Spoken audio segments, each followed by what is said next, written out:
What is up, everybody? It's Dr. Vibe here, host and producer of the award-winning Dr. Vibe Show, the home of Epic Conversations. I'm the host of Epic Conversations, 2020 Podcast News Award winner and 2018 Innovation Award winner given out by the Canadian Ethnic Media Association. Also, once a month, I host the only online conversation for dads and fathers in the world that is sponsored by Dove Men Care. It's also co-sponsored by Dad Central, Canada's National Father Organization. And one other hat I wear out of the many is I am the chairman of the board of the Global Food and Drink Initiative. It is a multimedia nonprofit that showcases Blacks in the diaspora that are involved in food, travel, and I forgot the last thing.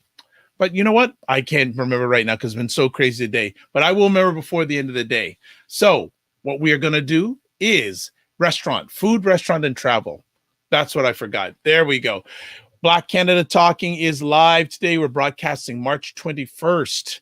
And if you haven't been around for Black Canada Talking, this is one of the best days to jump in for the first time.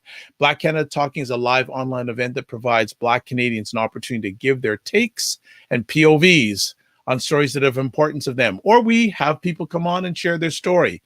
Well, if you didn't know, this is International Women's Month. So I have been able to be blessed to have 5 super women on for a conversation, all based around International Women's Month. So we're going to introduce each one of them individually, because if they took their bios, I could spend 5 hours on each one of the bios because they've been doing so much positive stuff. So first up, we have Ms. Joan Pierre. Joan Pierre, how are you?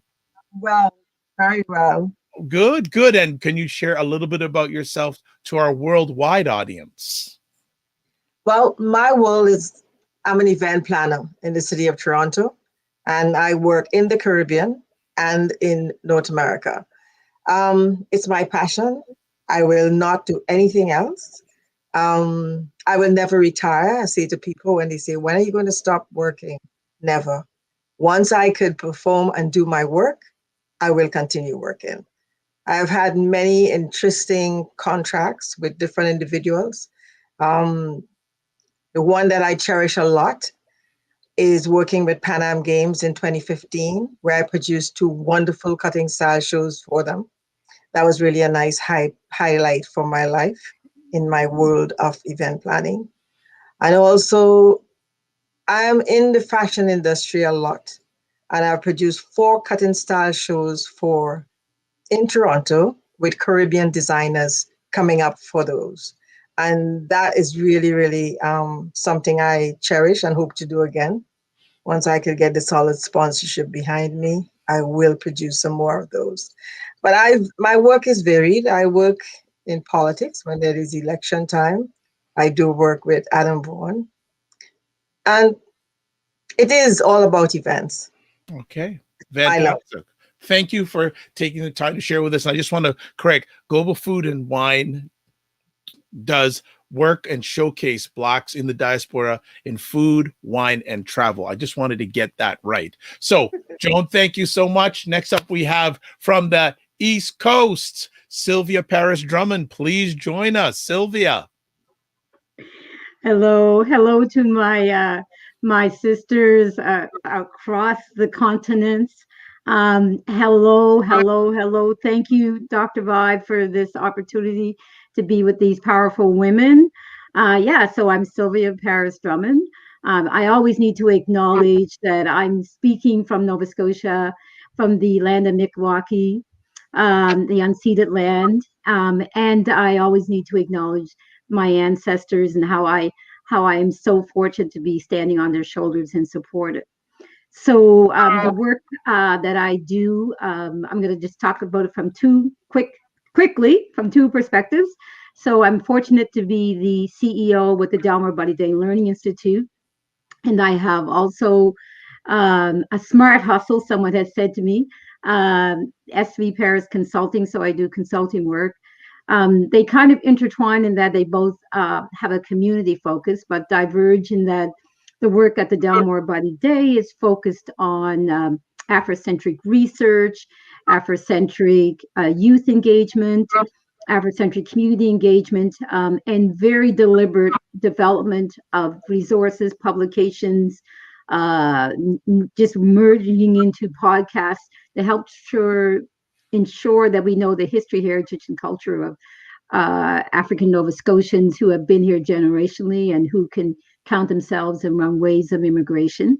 In my private work, I do facilitation, strategic planning work, and it's all about empowering women, particularly, but also the broader African Nova Scotian community and the broader community in general. And so we're excited that we've got some publications at the DBDLI that are focused on telling the stories of our 54 historical African Nova Scotian communities. We have resources in the public school system. They're also in Ontario as well because they meet that curriculum. So there's lots of great stuff happening in there, and really we're grounded about empowerment for change. So I love that we're on this topic about speaking truth to challenge. Thank you. You're very welcome. Next up from Ottawa, Sarah Onyango. Sarah. Oui, bonjour. Je vais commencer en français parce que je vous viens de Gatineau au Québec. Et ici, la langue d'usage, c'est le français. Et j'aimerais reconnaître d'abord que je vous parle depuis la terre ancestrale du peuple algonquin, les terres non cédées des Anishinaabe. So I started in French because I come from Quebec, and I'd like to also acknowledge that I'm speaking to you from unceded, unsurrendered territory, but these are the lands of the Algonquin people, the Anishinaabe Algonquin people, and I'm grateful for their stewardship of this land. And I also recognize that I am a settler, like everybody who came after.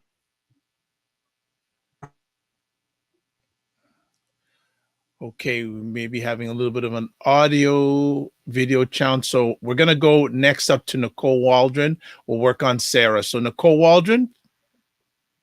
Good evening, everyone. And thank you, Dr. Vibe, for having me. And I'm so happy to be here with this esteemed group of women. Oh, my goodness. I was in the event planning business for over 28 years.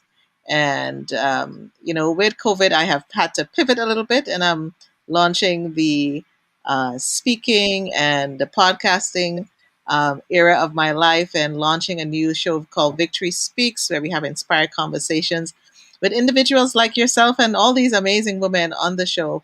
I'm also an advocate for, I would say, co-op housing, and I've been an advocate for that for 27 years. I'm an advocate in mental health, for mental health and for families who have loved ones with a mental illness. And I tend to advocate for a few more other things, but those are the key ones that are top of my list, top of my game.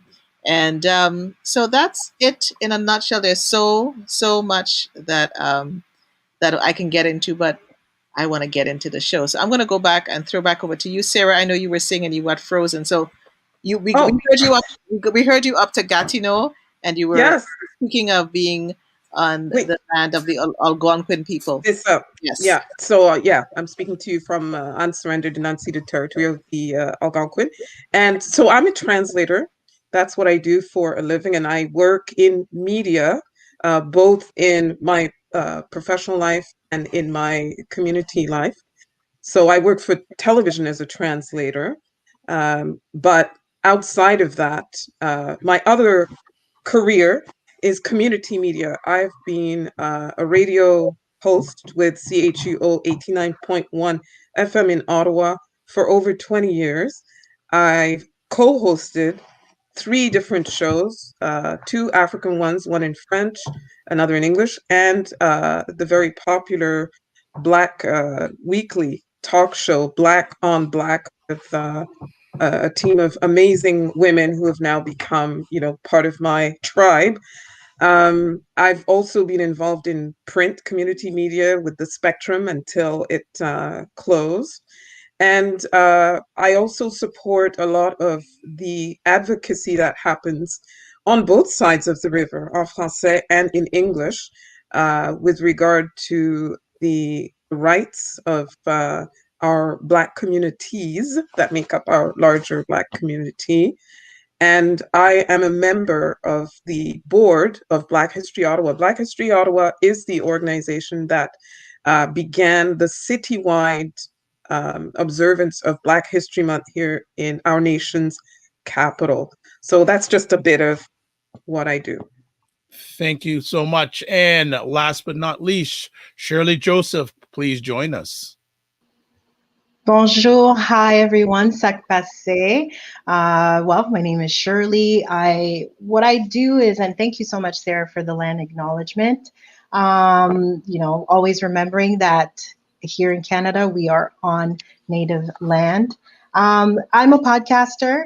I host, produce, and also provide consultancy to entrepreneurs or businesses that are thinking about using podcasting for their brand or to expand their voices.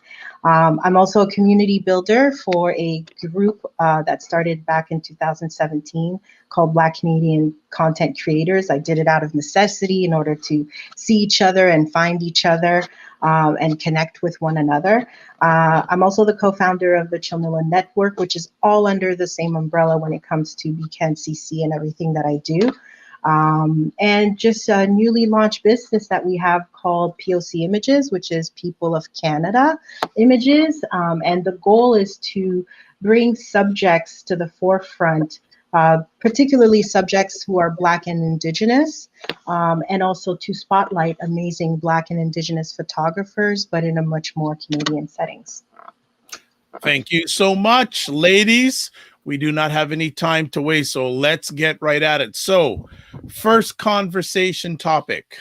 The theme for International Women's Month, March 2021. The theme for International Women's Month is Truth to Challenge. What do you choose to challenge and why? Who wants to go first? We're on a different time zone, so we'll start out here. So I mean, there's so much to kind of raise our voices up, particularly collectively, against the thing that I would put out there is this often approach that's asked from institutions and systemic structures for it to be given the answer of addressing the issues, has compared to the work that should happen inside first around thinking about what the structure wants to do policy-wise, change-wise, and then asking us, the community, the folks involved in various levels in this work, to say, does this work, right? What's the gap and what's missing, right? So I think we need to challenge this idea that while it's so necessary that we be at these tables and that we be involved in these conversations, the deep work around finding and addressing the issues starts within the institutions and within the structures. Okay. Who wants to follow up? There's a great open from the East. Sarah, go ahead. Yeah, this is not, lofty and I really like what Sylvia just said. I choose to challenge labels, but specifically preconceived notions of my worth as a woman who's Black, who's divorced, who's single, and childless. Okay? The way society considers that, you have not performed to your full capacity because you don't have a child and there's not a husband next to you and you don't have a family, etc. That needs to go so that women can just be who they are, how they want to be, how they want to show up in the world. And the judgment needs to stop. I choose to challenge the judgment, and I would prefer that people support and empower. Stop judging, support and empower. Great answer. Great answer. Who wants to follow up? I'll follow up. Go ahead. I choose to challenge in my very existence and forcing people to know that I exist and also we exist. That's the reason why I create the spaces that I do. And it's in order to no longer having to wait for anyone, but just really be like, look, you need to know we're here. And you need to deal with that. And if you have challenges with that, how can we what do you need to know? What are some barriers? What are some things? What are some biases that you need to understand? So that way we're not just sitting there waiting for things or for opportunities. We're building it. And then you need to be aware that we're here at the same time. Nicole and Joan, have not heard from you yet. Joan, go ahead. Come on, Joan. Okay. We're not hearing. You're not hearing me? Now Yes. we are. Now we are. Okay, go ahead. How do we educate men so that he doesn't see his woman's success as a threat to his masculinity? We spend a lot of time ensuring that women break through glass ceilings and be successful in their career, but not looking at the impact it can have at home in particular, with some women earning more than men. There lies the conflict in the home. Are we doing enough work with men being comfortable with that scenario? It's really a problem in many relationships. And I do think as a society, we are trying our best to address how men get over that scenario. Okay, we could spend the next hour just on that. Just gave you your next show. She just gave you your next show. As we say on the Dr. Vibe show, Joan dropping knowledge bombs already. Yes. Nicole, how can you follow that? Or do you want to follow that? I'm coming with it. I'm coming with it. All right. I choose to challenge women in particular and our society after to deal with their mental health and wellness. I choose to challenge how they judge, and I love Sarah's take on judgment, because we are not willing to talk about our mental health and wellness. So I choose to challenge you to think about your mental health the same way you think about your physical health, and recognize you need to pay as much attention to it. So with every topic that was given today, it affects our mental health and wellness and our stability in life. I dropped the mic right there. So true. Does anyone want to add to what has already been said in regards to this? Or do you want to just move on to our next conversation piece? Anyone add? I think the next one's going to even get deeper. Yes. All right. So they're all nodding their heads. All right. So I think I'm going to say the topic and come back in an hour. So what we're going to do here, we're going to talk about women and leadership in corporate Canada. And I think this sort of carries on to what Joan already laid as a foundational piece about women in the workplace earning money. So who wants to take that one first? I'll go. Go ahead. You're on fire. I had to have a discussion with my husband on this one, because I struggled with it for the reason that we could look at simple things, the boardroom, climbing the ladder, and all those things. And I had to have a discussion with him, and this is what he came up with.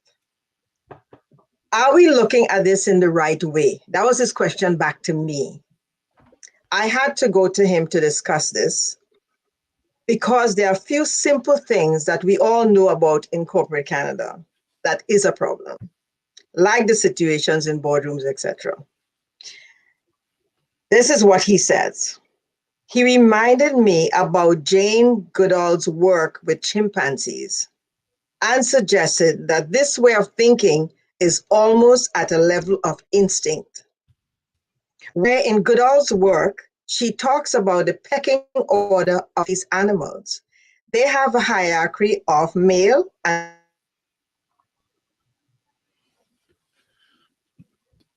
Okay, we're having some challenges with Joan's internet. So who wants to carry on this?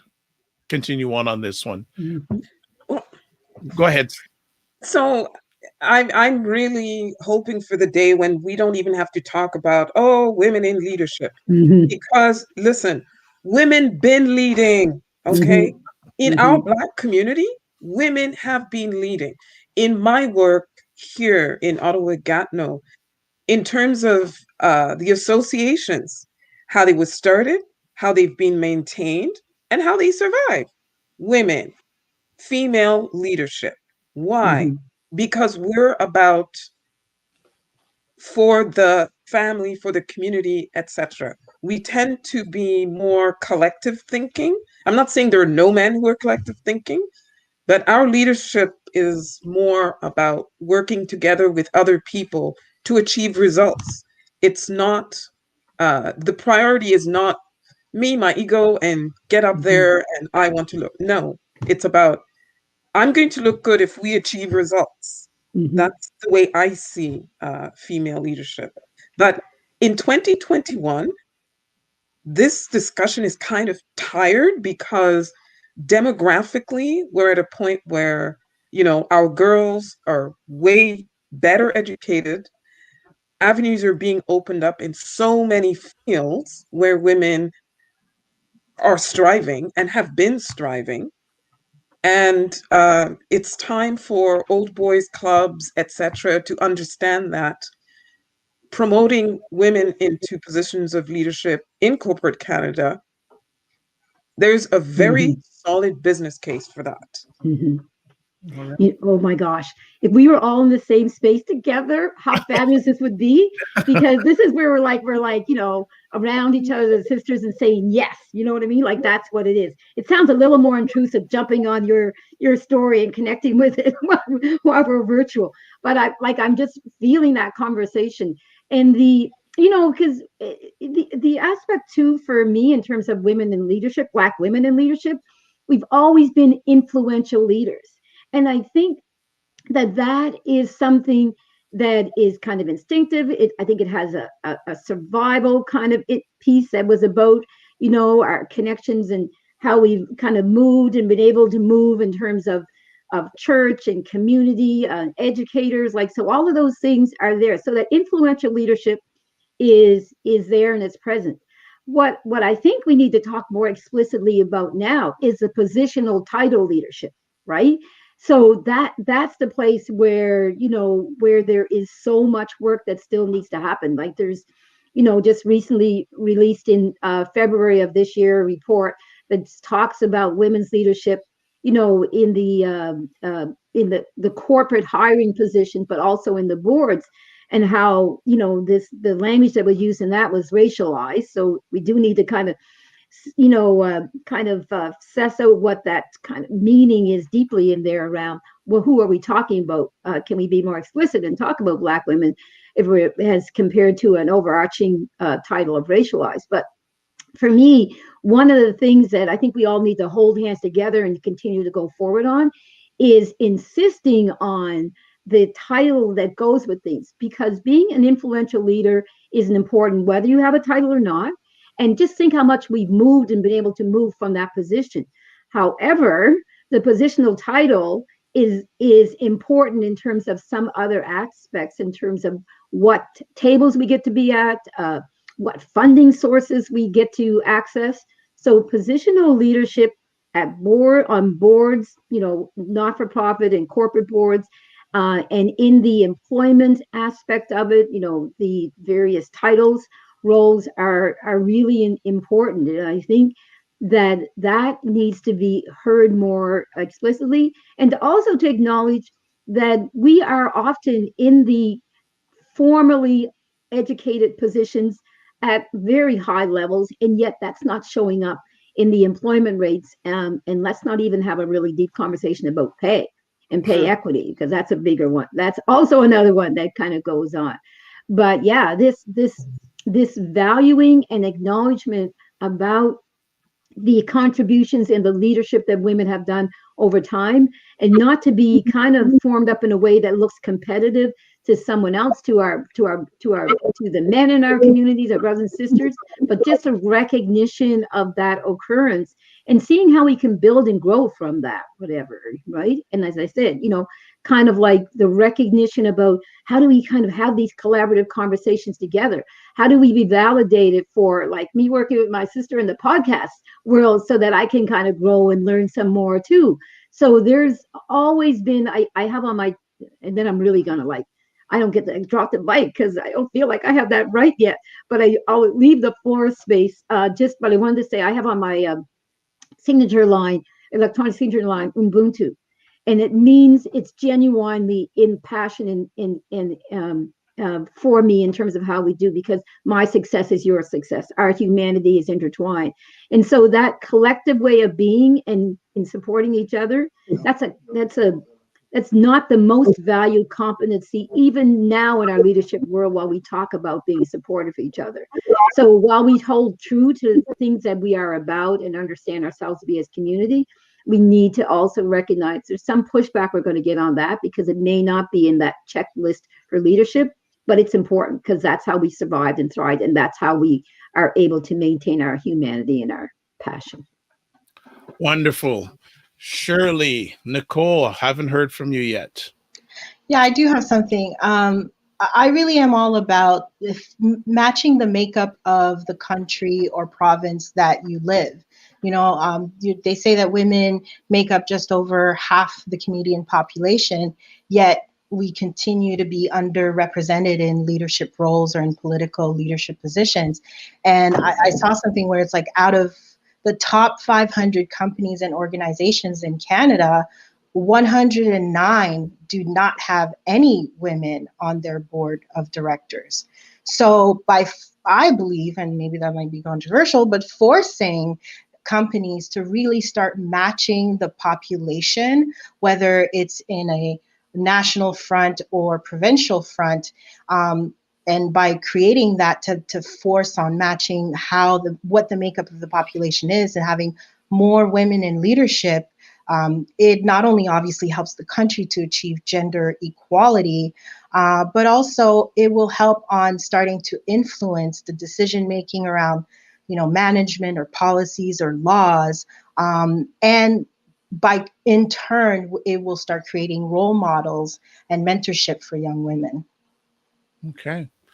Nicole. I'm right here. I'm ready for you now. I'm ready. All right. I'm coming up. I'm coming up. Okay. So, it's funny. I just had this topic on a conference that I was just a part of, on leadership in men and on leadership in women.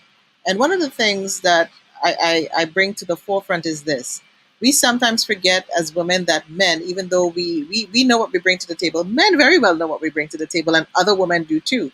There is a fear, there's an elephant in the room that we don't like to talk about.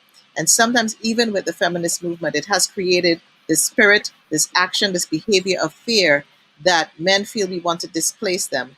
And this is in addition to all the other things that they think or do not think about women. But we also have to address that elephant in the room, that it's not that we want to displace you.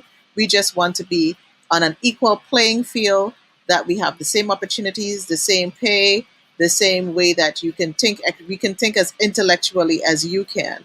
And so it's removing some of this old thinking, and removing the fear, because fear is a thing that can create belief systems that create the systemic behavior. What I do recognize, though, is that some organizations, and I have been fortunate enough to be in some of those organizations in leadership, is that when we as women come in the door in leadership, we have to open doors for others. We as women have to stop this competitive nature, competing against each other in a way that it's damaging. We can compete, but we must put on each other's crowns. We must continue to let the other one in. When I was the first Black president for CHF Canada, for co-op housing in Canada, I didn't want to be yes, that's one of the things that I did. But if I did that and didn't bring others to join in so that I can see succession, so that right now we have an Indigenous president and so forth and so forth, we have to make sure that we are recruiting, that we are intentional when we get into leadership roles, that we bring others with us and we create that space and we bring forth the understanding and know that it's okay to have the conversations and that that's not necessary to be threats to one another. Fantastic. So we got some people watching. We have Sharon Joseph here in Canada. We have Serena Wills from the DC area in the United States. Also, I just want to put up Sharon Joseph's conversation point here. This is a good conversation. It is informative. It would be great to reach a broader network. Well, we plan to do that. And also, Serena Wills is saying, huge issue here in the States. I once wrote grants for a nonprofit organization that served low-income African-American and Latino, and all of the board members were white, affluent men. No one reflected the organization. I still want to say a little bit then on this topic. What is it going to get or take to have the representation that you are all talking about, want, and desire? Men have to come forward. Men have to open the doors and say we welcome them to the table. So even if we have something to do, men have to start opening the doors. That we cannot do it without the allies, and recognize that you are the ones holding the key, but we need to release the key and open the doors and recognize, hey, come on in. Come on in. Everyone here is welcome and treated with the same respect and dignity as they want to be treated. And then the old boys club no longer has to be an old boys club. It can be a club where everyone is welcome. Like where everyone's welcome. I know, Sarah, you want in on this. Go ahead. Am I muted? Yeah, there we go. I just wanted to add that we can't sit around really and wait for the men to come around and open the door, etc., etc. As we all know, a lot of the gains that have been made by women of color specifically, that's been because the mainstream, the establishment, has been forced to make those changes. What maybe we could do as women and women of color is to really do a bit of what Latasha Brown and them are doing in Georgia with voter suppression, right? This is representation suppression right here. So, list of corporations, list of organizations. These are the ones where, women are underrepresented or not represented at all. Ladies, are you a client or are you a member of this organization? Do you make donations to them, et cetera, et cetera? Oh, you do? Okay. Make your money talk. Make your money talk. Defund, divest if they are not going to be representative of the country's demographic. Then they should not be getting your money. They should not be getting your vote. They should not be getting your support. So, while you're waiting for these men to open these doors, well, you can kind of kick down those doors by going gangster. I love that. I love that. I was sharing, I'm like, can you not see us sharing? Luke, you got to bring us all on because we see each other sharing and going, yeah. I'm putting comments in the comment box. Yeah. Anyone want to add to that? Like, what is it going to take? Go ahead, Shirley. I think what it also takes is, I love what Nicole says is like men and allies, but also as women, being mindful of what we teach our daughters. Nobody taught me about leadership growing up. I had to kind of figure it out and, look at people like Oprah and model these folks like that to give me an idea of, what a boss is all about. But it's about the words and the mindfulness about what we teach our girls, this whole idea that you have to be nice and this whole princess type of thing has to go. And it could be even at, like, I have two daughters And I really work hard not to put any of my old biases that I was taught by my parents from previous generation based on, it could be a simple thing as the color that we wear. You know what I mean? That you can wear whatever color and it doesn't mean that you're less of who you are in your femininity, you know? So these kind of things are very important. Also, we have a responsibility as women on being very mindful on what we teach to our girls. Mm-hmm. Yeah, I think I love the variety of multiple things to do. And I think I will add into this too, the other piece that's about holding, for example, in this case, our national government accountable, because there is a bill C-25, that speaks to corporate and not-for-profit in terms of accountability for that representation, right?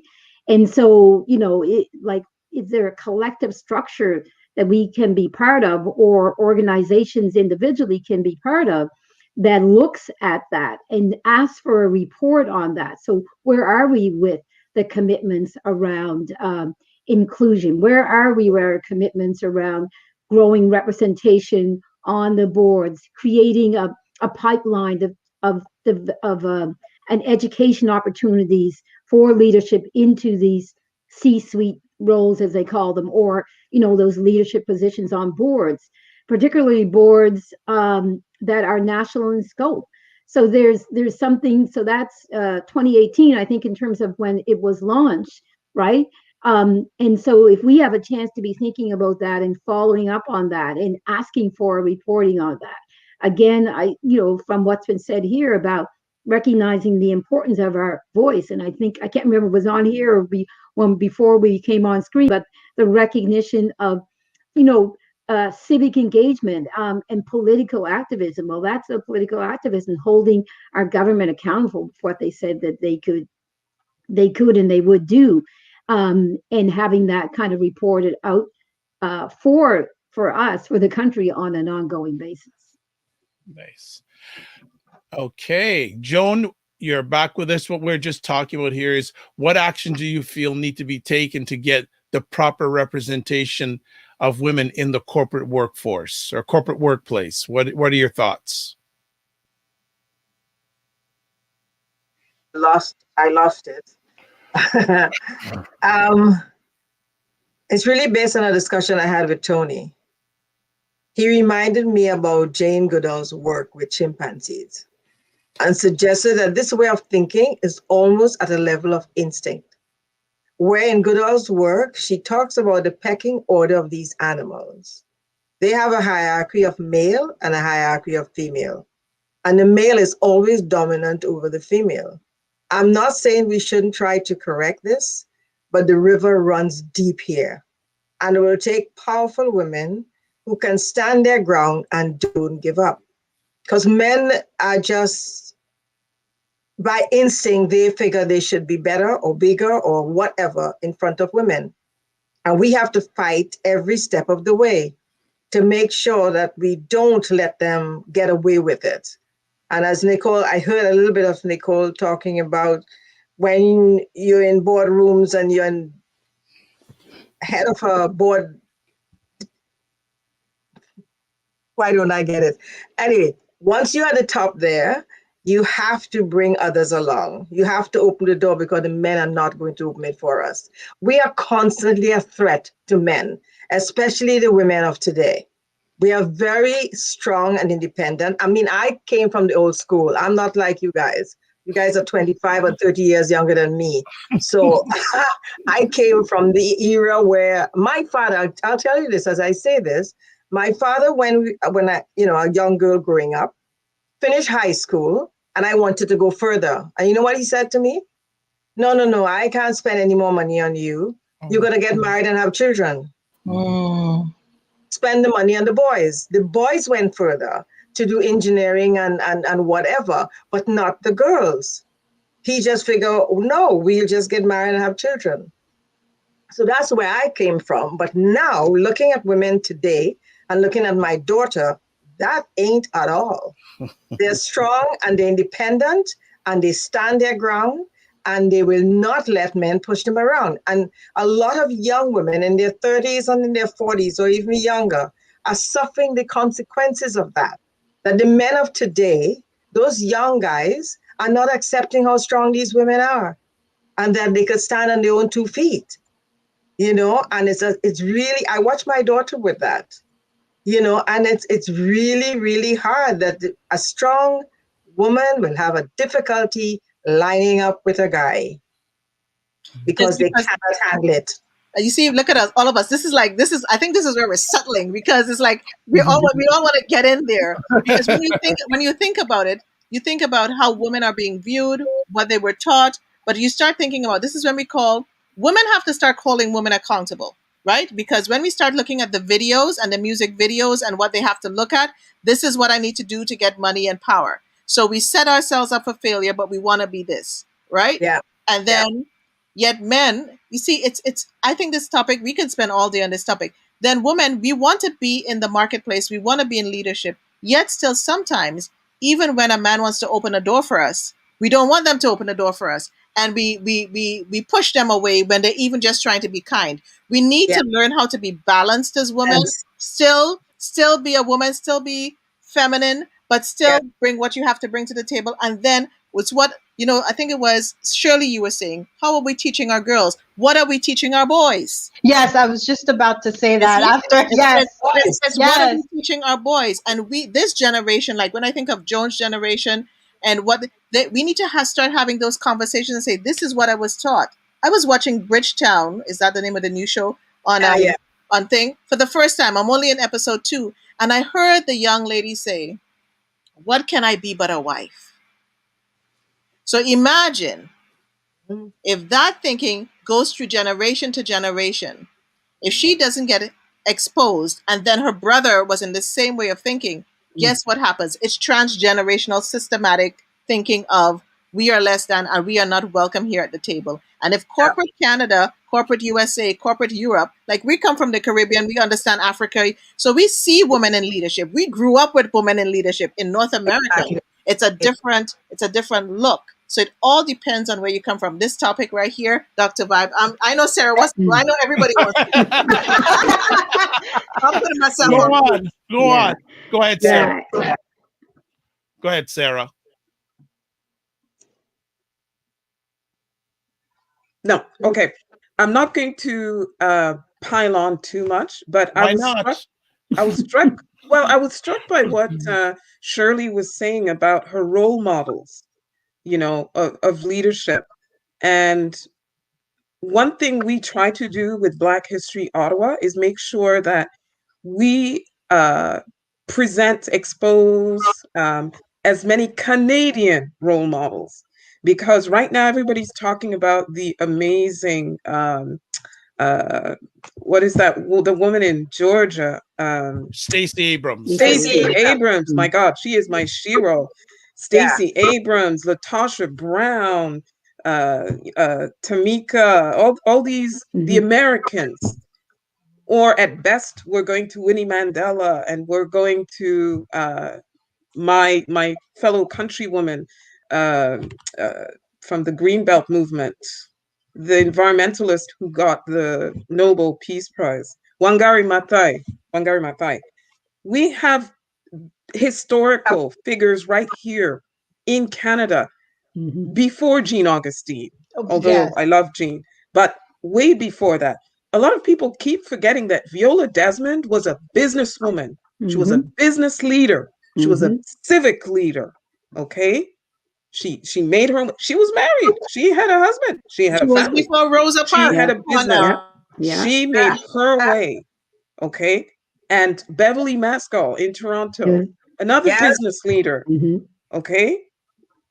We've got them here. We have these role models here. And one thing we need to do as older women, bringing up the next generation of Black female Canadian leaders, is hold up the Canadian models so that our girls and young ladies don't think that we have to look across the border. We have to go all the way to the Caribbean, Nanny of the Maroons, etc., etc. We have to go all the way to the African continent. in the days of the African empires and kingdoms. No, we don't. The role model, the model leaders are right here in our immediate history here in Canada et au Québec aussi. Okay, it didn't start with Michael Jean ici au Québec. Il y en avait avant elle et il y en aura après elle. Mais il faut vraiment mettre l'accent sur les modèles que nous avons ici. That's all I wanted to add. Sorry. Okay, no problem. Ladies, we got to move on, unfortunately, but I think I need to Sylvia has jump in something and to say, say. yeah, I need to Go jump ahead. in and say thank you for talking about Viola Desmond, right? And thank you for That's why I'm mentioning the wearing fullness. purple. Yeah, right. Awesome. I mean, for the fullness of her and what she did in her time.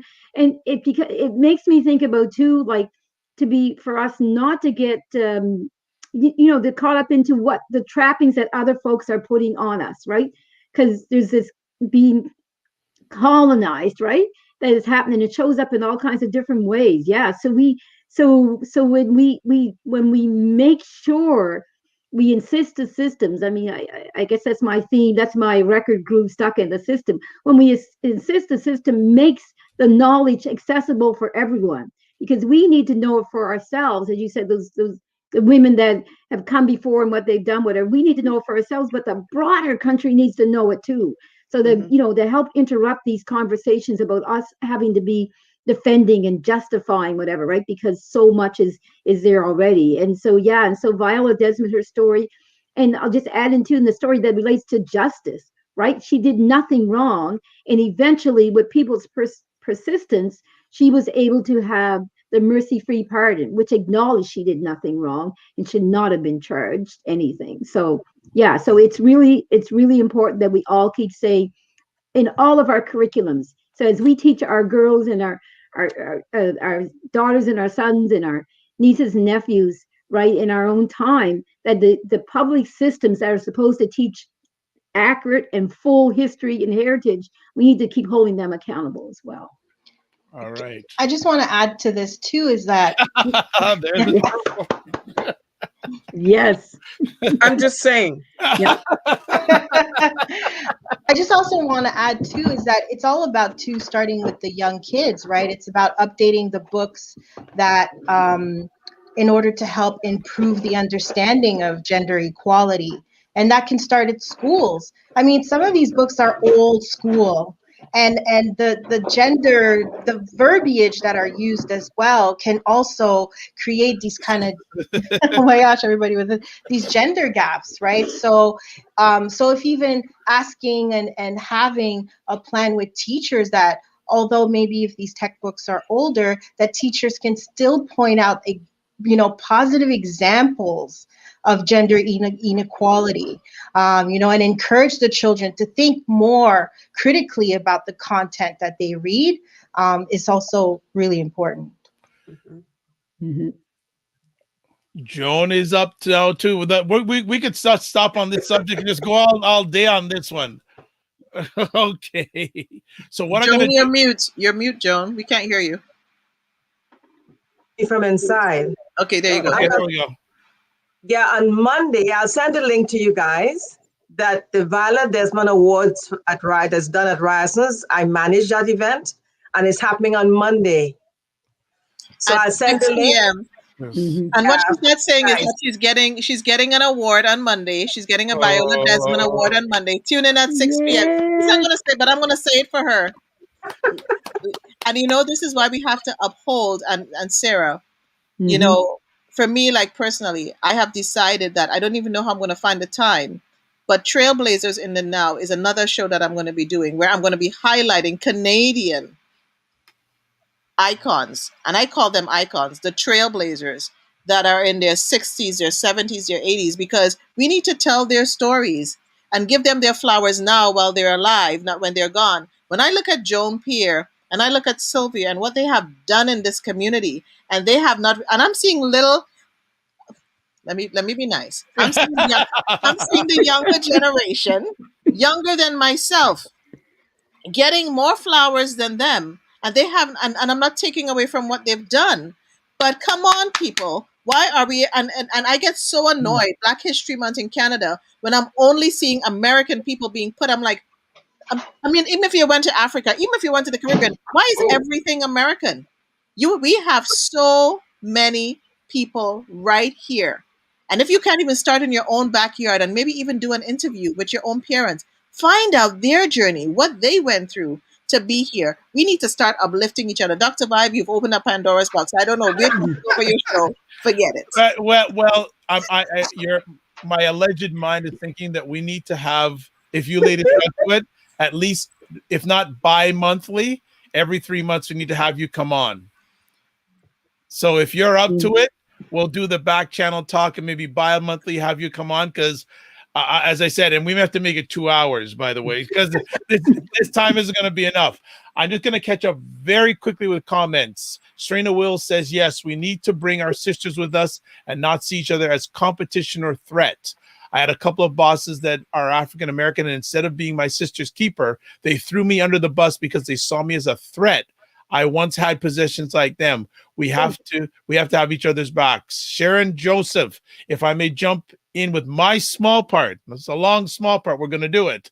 We are in a time where we have seen growth, and women's contribute to this growth. What I have learned is that we as women must be more assertive in our asked and leadership roles. Men want us to be part of the women's development, but due to the history of lack of equality for women, we see an imbalance in women's confidence. The younger generation is more bold and will approach the inequality differently. Yep. Okay, lots of congratulations going to Joan. And what we're going to do is move on to our next conversation, because we don't got a lot of time left, so we're going to get to it. But I'll tell you, as something is happening here for the future, that's all I'm going to say. Next up, it's been almost 1 year since, it's a little bit over a year than the pandemic. How are women and families dealing with the pandemic from your eyes and your souls? Who wants to start with that? Okay, nobody's jumping in. Sarah was going to talk. Sarah was going to talk. Mm-hmm. Yeah, well, I'm in Quebec. Quebec, Ontario, because it's the national capital region. And because this is it's a predominantly government town and services town, not as much a corporate town like Toronto or Montreal. It depends on what group you're from, because as you know, a lot of the frontline workers out here are women of color, and it's lower income. And, you know, all of this going back and forth between long-term care homes and that sort of thing has made life very difficult for them. And a lot of people have lost their jobs as well. And we also have settlement agencies here who've had to be dealing with immigrant women, newcomer women who are here with their families in congregate settings, etc. I've seen a lot of stress. It's very, very stressful. And then the closures, the lockdown, the this, the that. And of course, the disproportionate impact on the Black community, where we're more likely to get sick. And when we get sick, it's more severe. Our outcomes are more dire, etc. Very difficult. And then if you've got kids in the school system, you know, open, close, open, close. A lot of the women I know, they don't have, you know, the facilities, the technological facilities that other families might have to be able to do, you know, the school at home thing. And you also get the issue of, you know, the ones whose first language is neither English nor French, having to homeschool at home. Like how do you manage that when a lot of the organizations that otherwise would help you, it's closed? Mm-hmm. Everybody's doing, you know, distance servicing as best as they can, etc. So very, very stressful. Who wants to take up on that? Go ahead, Shirley. No, that was Sylvia. Sorry, go ahead, Sylvia. No, I would just say I would echo a number of the things. I mean, in terms of, you know, the weight again on, you know, to manage whether you're working from, if you had the opportunity to work from home, you're still, have that burden of the childcare accountabilities there because, your children are home. So there's been a lot of that and a lot of a strain and stress on folks as well in terms of like, I have to, wherever I'm working at offsite or in the office space, I'm still supposed to be producing and delivering at the same level because I think I know we're talking about the COVID pandemic, but we also need to be talking about that what we are experiencing in terms of the anti-Black racism pandemic, as people have said along. And so people were like having all this burden of them to deal with. And still, like you said, in terms of keeping your job, in terms of being productive in your job, and then not supported in spaces. So yeah, the same thing. Here we had organizations of Black social workers, Association of Black Social Workers, the Health Association for African Canadians came together in a really meaningful way to help support our communities, right? And to be connecting with the government around addressing issues when we were disproportionately impacted in the areas, as we said, around health, when we were experiencing and being stigmatized and talking about in a very negative way about possibly being the one spreading this. Like we went through some really traumatic times, additional to the COVID and its impact on generally overall. So the disproportionality of impact was showing up here, and there's needs to be this recognition because we're strong, because we're resilient, doesn't mean we should still have to keep taking it, right? And I think sometimes things get played out like that as well. It's seen as, oh, well, they're going to be okay because they'd come through this and done it. I mean, while we can be proud about how we, still continue to take care of ourselves as community and in family and are there for our children and for, are there to, in terms of supporting the community, these are burdens. And we talked earlier about, mental health, right? And mental wellness. So where is the support for mental wellness? And so some things did get enacted from the groups that I mentioned that came together, and we started having like access to like online yoga experiences and places for chat. And again, it was like us picking up and trying to be supportive of ourselves. But yes, the same things are happening in terms of that homeschooling and the access to internet and all of those type of things were still our challenges down here that people found ways to walk up and respond to, but they're still impacted. Yeah, and what's it's kind of like, yeah, it's, the thing is with not just COVID but any pandemic, it's like pandemics is like a great reveal. It's literally like in every pandemic in history, it's like lifting off the sheet that all that mess that we, society have been pushing under the rug. And pandemic and any form of pandemic like forces you just kind of like lift that rug and like really look at it. It's like a huge reveal of the existing inequalities for women and girls or marginalized people, people who are disabled, poverty. It's a huge like realization of human rights when it comes to not just COVID-19, this pandemic, but all of them. But the sweetness, this bitter sweetness at the same time, is that so many women, especially women entrepreneurs, have responded, and really are building businesses or nonprofits or coming together during these incredible challenges with like grit and ideas and innovation to rapidly cope with the impact of what this pandemic have been doing, this crisis. So in order for us to have obviously a better future, so as much as it challenged us, women are honestly so dope and they're really stepping up to fill in these gaps at the same time. Well, I like when you said that they're so dope and all the ladies smiled at the same time. So that resonated. Joan, what do you see from your eyes and your heart about how women are handling the pandemic? Because of my age group that I'm dealing with. And I literally stayed in most times. I'm not venturing out because if I get it, it's worse because of my age. But talking to my friends, and most of my friends are not ones with kids. So I haven't had any conversations with people with children and what their struggles are. But I'm dealing with individuals who kids are gone, they're just husband and wife, whatever. And they keep saying to me, I'm stressed. Joan, I'm so stressed. Joan, I say, hold on a minute, because I am not stressed. I've been through the pandemic, but I find things to do. So I say to them, create something that you've never done before. Something you just say, oh, one day I will, one day do it now. I have opened 3 women doing things that, oh, I never thought of that. I said, well, now you have the time.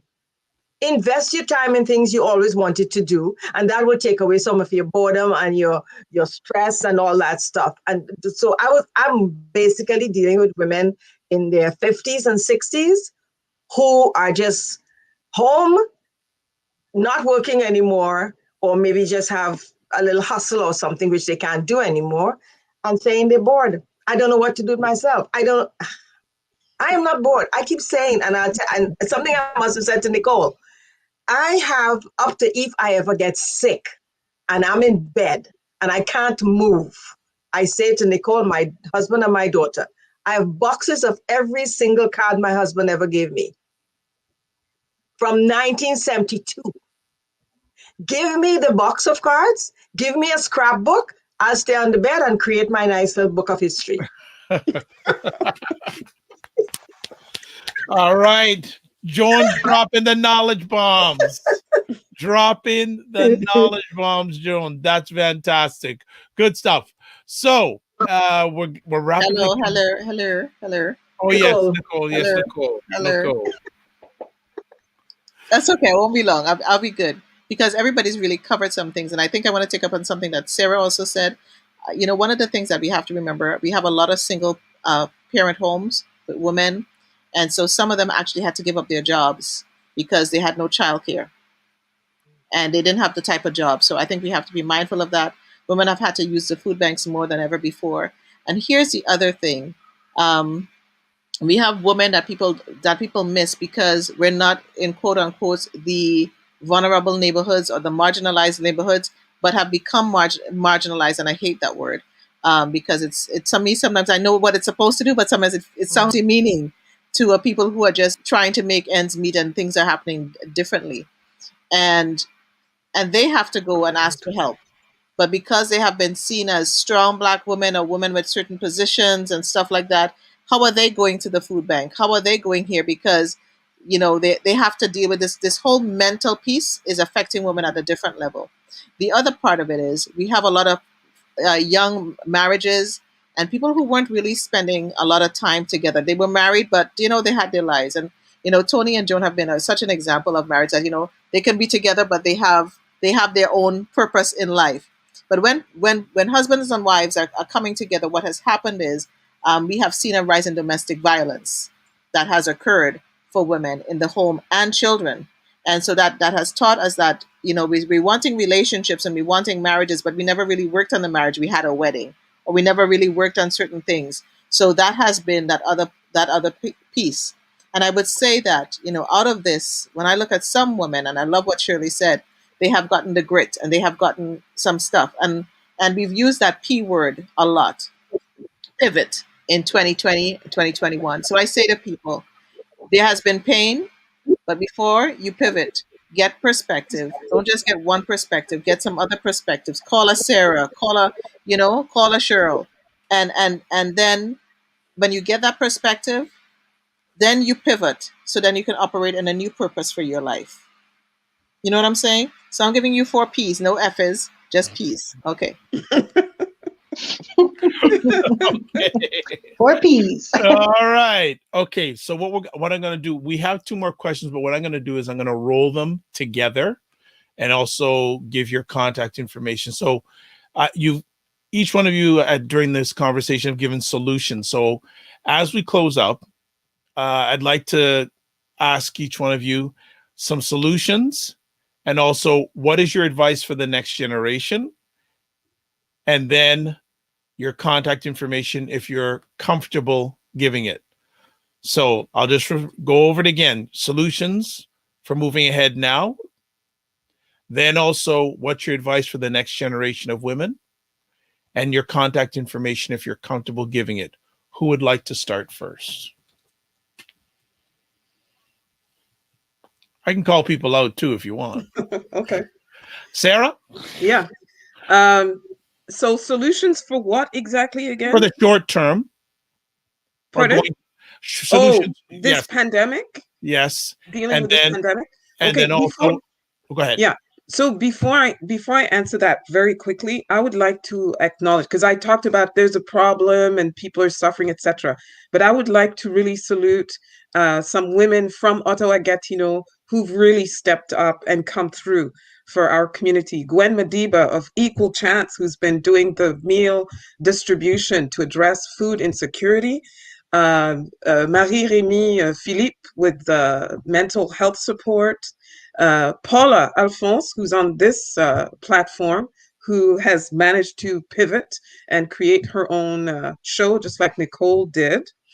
And I'm trying to think who the last person is, but anyway, never mind. So basically, we have to, after you've pivoted, you also have to be patient, okay? This is not going to go away. Even I'm not seeing that this is going to end this year. I'm seeing that it will only start to be fully resolved at the beginning of next year. So be patient, and you need to accept that this is now a new normal. It's a new normal. This whole going back to the way things were, no, things will not go back to the way they were. Make the best of what is happening now. Find your new opportunities. Pivot if you must. If you're not pivoting, just use your energy and your time intelligently in a way that honors who you are, in a way that honors your family, your community, and in a way that is sustainable. And your advice to the next generation? My advice to the next generation, I'm going to piggyback on what Nicole said about young whippersnappers. I'm going to call them whippersnappers. Okay, What? The young ladies who show up after Jean Augustine's been there and really think they're inventing something that they are not inventing. They actually are riding on other people's coattails. This is really, at no other time has it been more glaringly obvious that we need to really respect, honor, and cherish our elders. Okay, we're not going to have them around for that long. Some people discovered that way too late. But really, honor our elders, learn from them the lessons that they have to impart, respect what they have done, and then build on that. Don't be coming there trying to sort of dismantle, dismiss, out of hand what's come before you. Learn, be humble. You need some humility if you're going to do like what I do in the community with community work. You need some sort of humility. Excellent. Quick, what's the best way for people to get in touch with you? BlackHistoryOttawa.org. Thank you. Who's next? I'll go next. Okay. It's a lot. But what I was gonna say was, what was the first part of the question again? First part of the question is, what solutions moving ahead?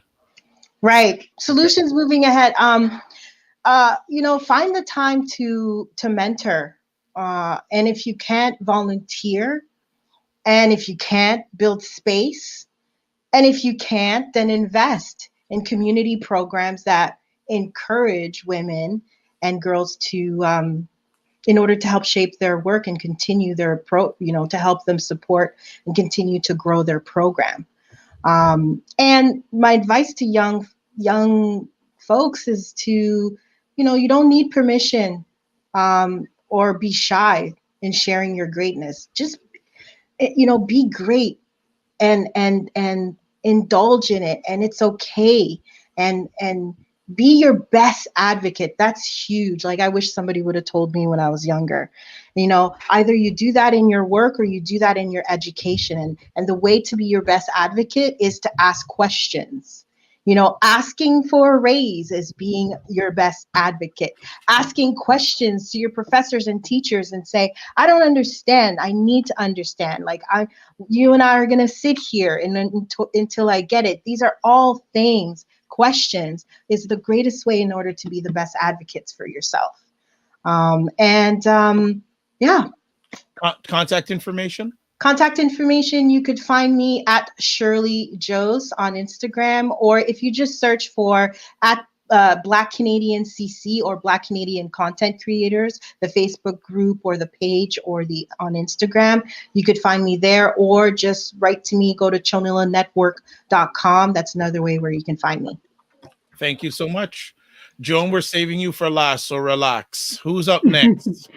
So I'll just jump in maybe and just say, so I think in terms of the pandemic, I think it's to take the things that showed up that were really positive and helpful for a community and continue those.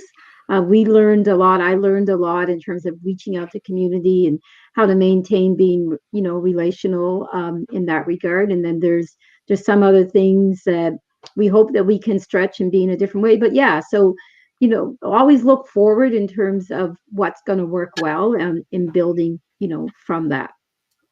In terms of advice, I'm a big fan of spending some reflection time with yourself, taking care of yourself, but also being, knowledgeable about what kinds of explicit work we may need to do to strengthen our skills. So whether that's, having good conversations with mentors that was mentioned, but it might be, reading particular resources, understanding what's out there in terms of programs, projects that can help support the niche place that we're going. But it all kind of is foundational on trust yourself and hold to your passion, right? And be intentional in all that you do, because we are there to lift as we climb, and we will support that.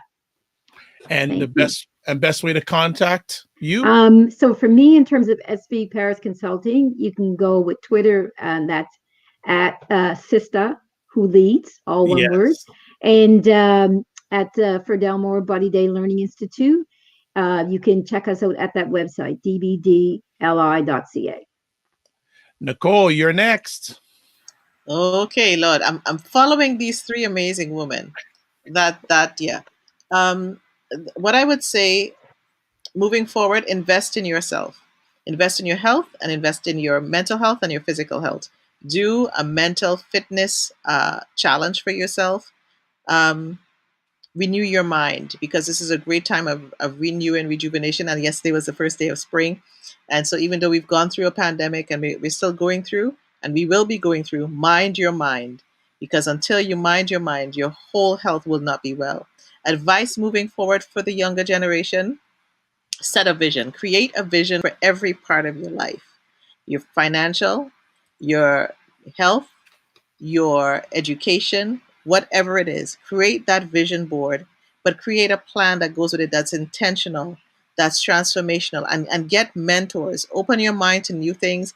I love the fact where, Sarah really spoke to you stop dismissing the generations before you and thinking we didn't do anything and they didn't do anything. You wouldn't be here being able to vote, being able to do all these different things if it wasn't for those generations that you're criticizing. And they went through a different pain, and your pain is different. So really honor and respect the older generation. Ask for help, get a mentor for the different parts of your life, and recognize who your iron sharpeners are, the people in your life that are really for you, that will hold you accountable, that will cheer you on, and be humble. I love that piece of being humble. Stay humble and trust the process. You are enough. And don't be so hard on yourself. Show yourself some self-compassion. But as you do everything that you've been called to do and you walk in purpose, humility, and do it with love, light, and truth. Well done. Well, Ms. Pierre, you have our closing thoughts. Go ahead.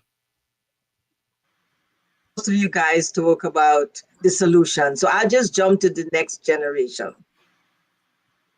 Take time to know yourself. Work on what brings you joy, especially if it's something in your career path. Think before you act. It will help you avoid making huge mistakes that could cost you your education, your freedom, and your life. Be patient and persistent. Luck comes from hard work. I've seen it with my own daughter. And I would say, some people used to say to me when she got Cirque du Soleil, they said she's lucky. I said, no, it's not luck. It's hard work. And I've seen her do it. Find a mentor. When you know better, do better. Don't follow the pack. That's it. Short and sweet. Wonderful, wonderful ladies. Mic drop. And to reach me, it's just JAMYPIERRE@gmail.com. Oh yeah, I forgot that part, didn't I? Yes. Yeah, at Victory, you know what? At YouTube, at Instagram, and on Twitter, at Victory Speaks with an S7. Thank you. Ladies. We all bow. We bow. Yes. We bow. I would like to thank each one of you for what you have, what you are, and what you will be doing.